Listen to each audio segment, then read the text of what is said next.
Oh, hey! Hello and welcome to the inaugural, the initial, the first, the numero one Bath Kettlebell Society podcast, the BKS Podcast, hosted by Peter Lant, who should be seated right here. Hello. So, why did I decide to do this? Well, there are a lot of guys out there who don't know the best way to get in shape, to be fair. So now there's a lot of guys out there who are struggling to get in shape, and basically I've made all of the mistakes that you have made or you're likely to make for you, so therefore that's why I think, I'm the best person to come to if you're a guy in your 40s who's struggling to get in shape. So, the way I'm gonna start this introduction to this first podcast is I'm gonna introduce myself a bit, because you might know who I am, you might not. If you're here listening to this as the introduction, you probably see me about on social media. You'll have seen some of the videos that we do in the park at Bath Kettlebell Society. You'll have heard about some of the online stuff I do. So this is kind of a little expansion of that, just to try and get more people involved in the conversation, basically. Because there are a lot of guys out there who are struggling to get back in shape, guys in their 40s who've tried everything, and then eventually when they come to me, they'll be like, well, why is what you do different? And frankly, it isn't. It's just very well put together. It's a system that is very well put together, and it's not just about training and exercise. It's about the whole package. It's about keeping on track. It's about tracking your results. It's about creating new. I'm looking at the microphone when I'm talking here, and I'm recording this on video as well, so I'll probably look at the video, shouldn't I? But anyway, it's about tracking your results. It's about doing some exercise. It's about handling your nutrition without giving up everything that you really like eating. Okay? And it's also about creating new habits. Okay?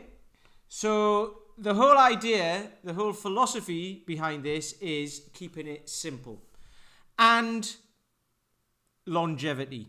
It's not about training and beasting yourself. I'll get into that in later episodes and everything, but it's not about training and beasting yourself every session so you get a massive sweat on, you puke up in a bucket, and then you fall on the floor in a pool of sweat, and you're like, right, I'm done. Back tomorrow, back the next day, back next week. Because if you do that, you're going to burn out. So anyway, let's get started. This is going to be an introduction into my journey to where I am today. So I am 42 years old. Still, I think. I'm at that age where I don't know if that, you kind of start to lose track of how old you are, but I'm 42 years of age. And this is the fittest I've ever been, right? Okay, and you'll have heard that before, you'll have heard that a lot, but let me start at the beginning, okay? So when I was at school, I was never very fit, strong and healthy. It was a struggle. No, I'll stop that. Just a little bit of humour for you there. So anyway, now when I was at school, I was never into sports, never fit, strong or healthy at all. I was a bit of a chubby kid, to be honest. I had little boy boobs, we'll call them. You can't call them man boobs because I wasn't a man, but boy boobs. And and I was never one of the athletic kids.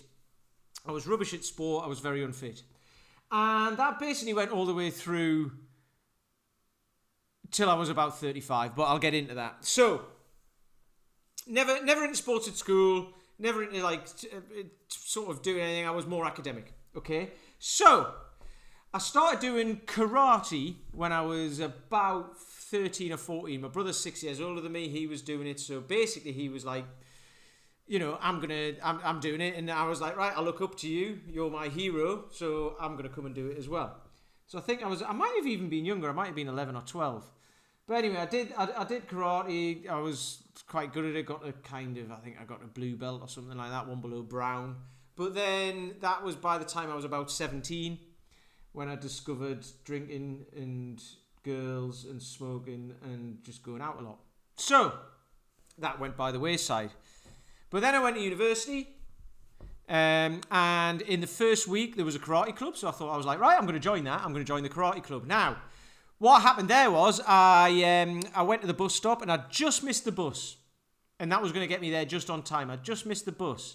The next bus was in like 20 minutes time, half an hour. The session was an hour. I would have missed, the vast majority of it. So I was like, right, I'll get the next one. I'll get the next session. So I'll miss this one. Went down the pub with my mates, and basically that's what happened for the next. Well, I was going to say 3 years of university, but that's what happened for the next kind of, 17 years.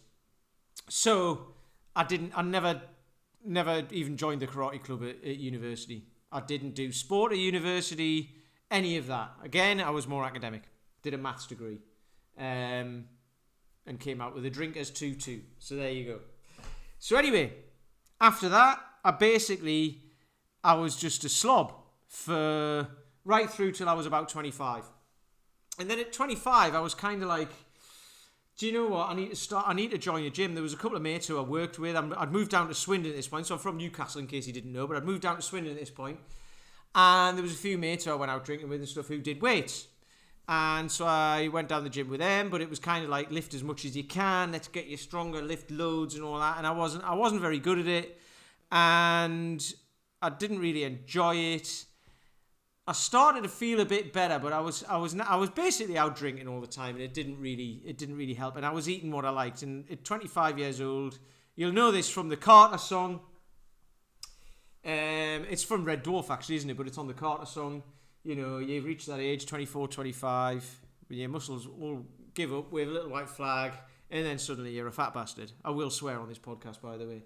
And then suddenly you're a fat bastard. And that was me.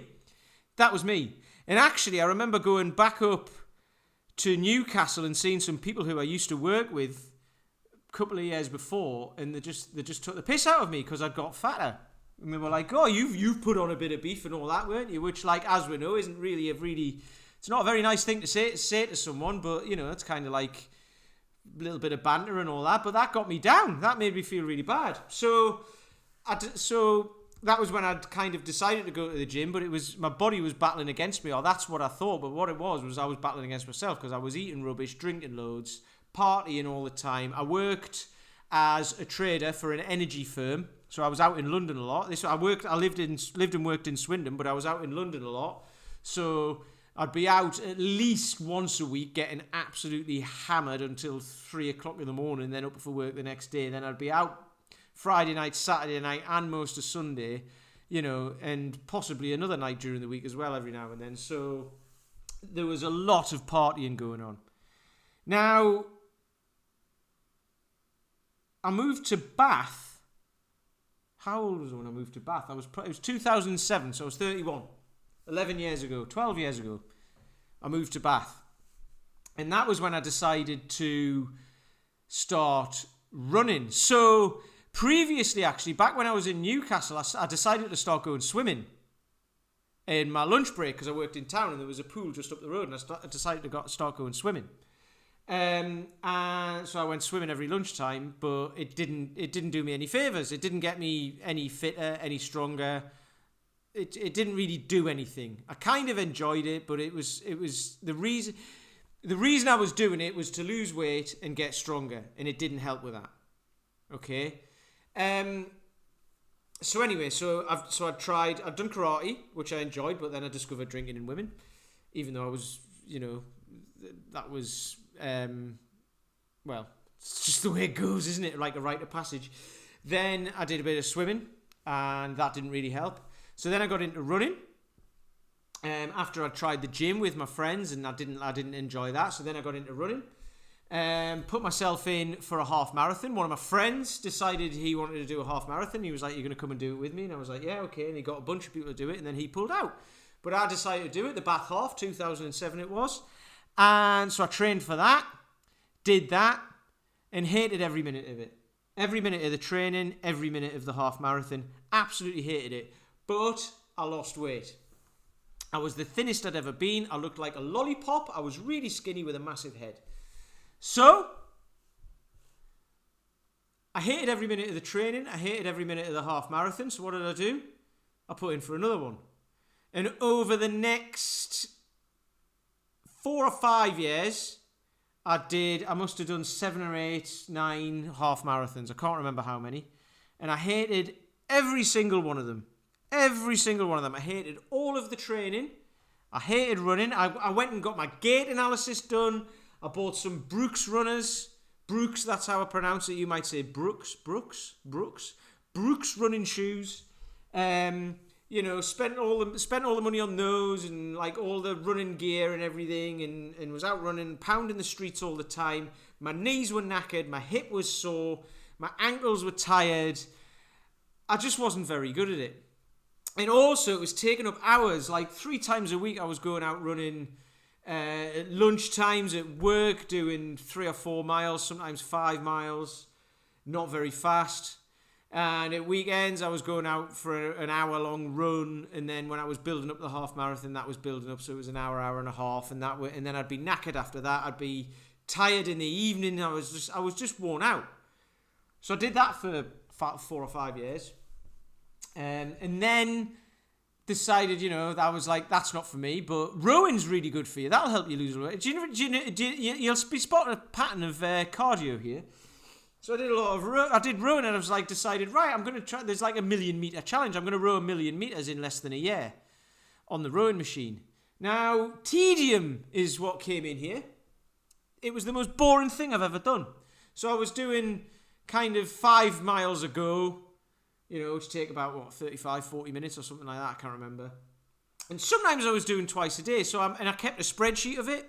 And I managed to do it, and I think it took 6 or 7 months or something like that. It might have took 8 months. I can't remember. But it was boring. When I'd finished, again, everything I owned stank because I sweated like you wouldn't believe because I was chubby. It was diabolical. It was horrible. It was a nightmare, and I hated every minute of that as well. But anyway, I'd set the challenge, so I did it. And when I did it, I was like, right, I'm sick of that now. What else can I do?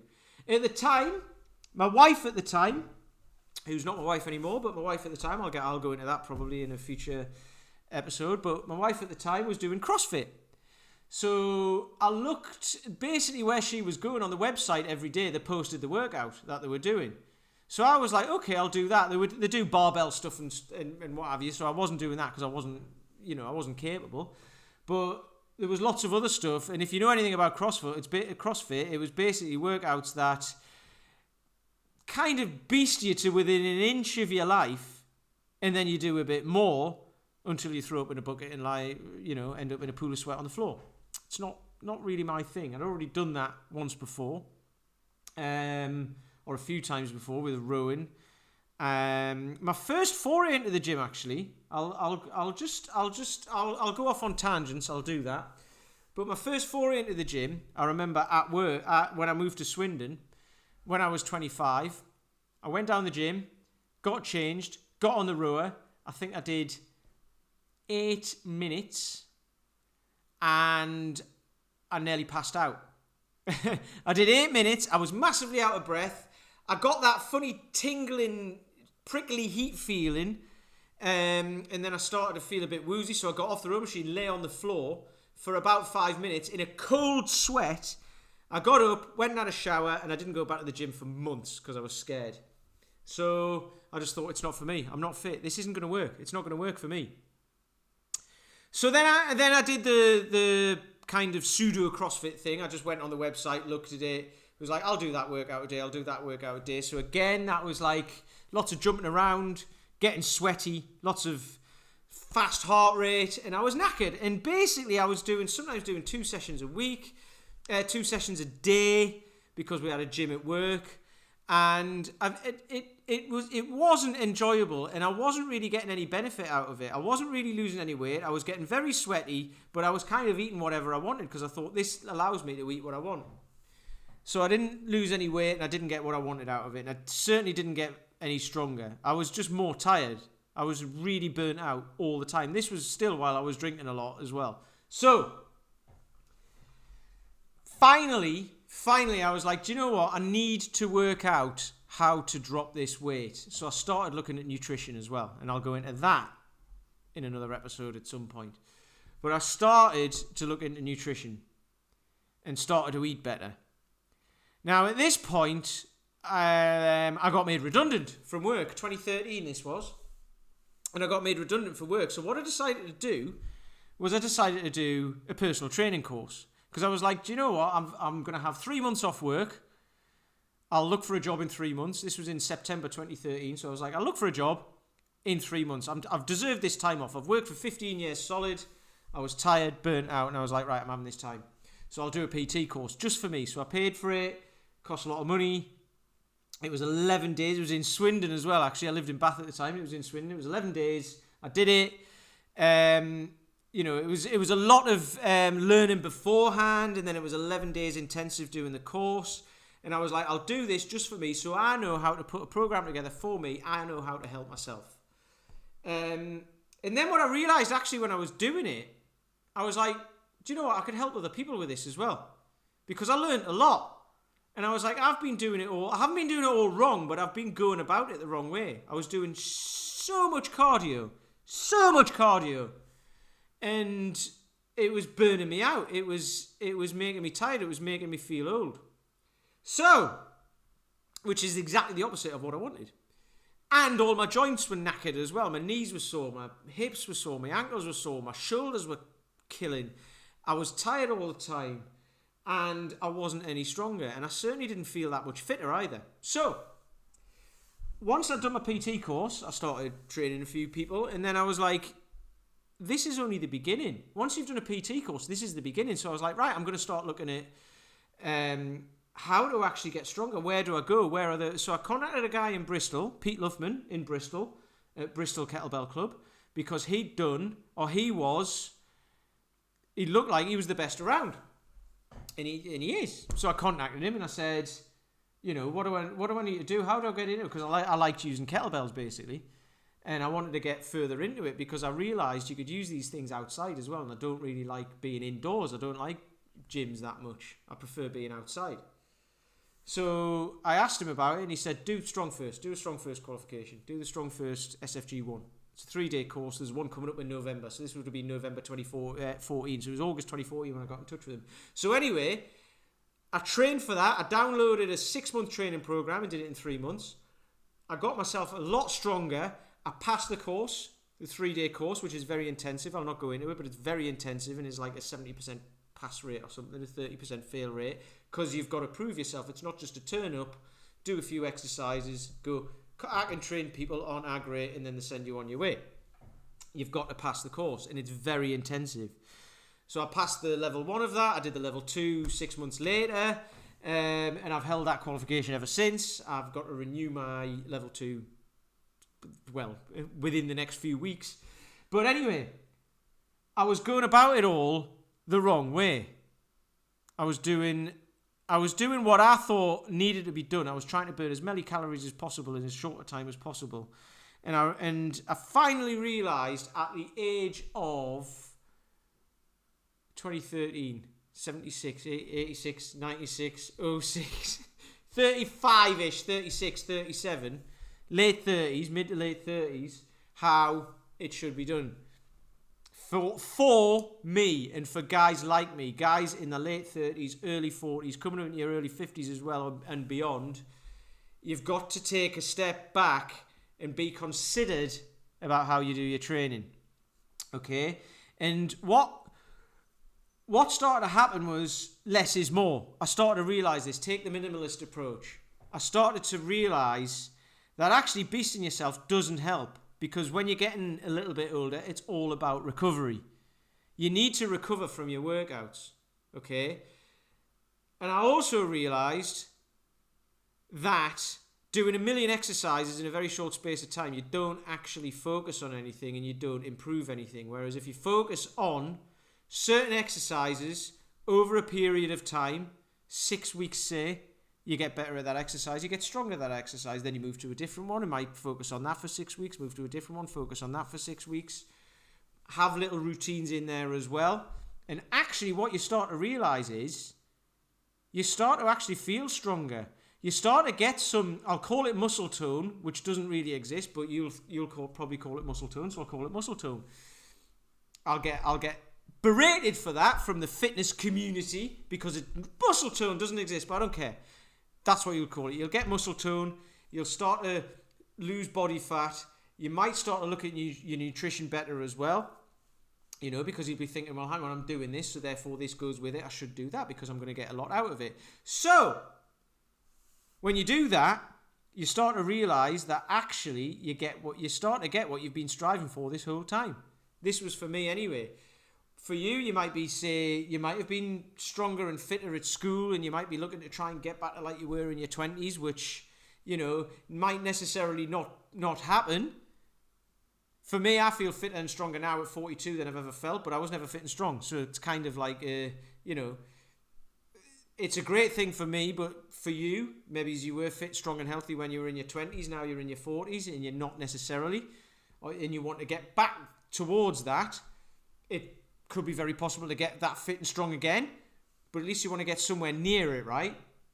So the thing to do for that is have a considered approach.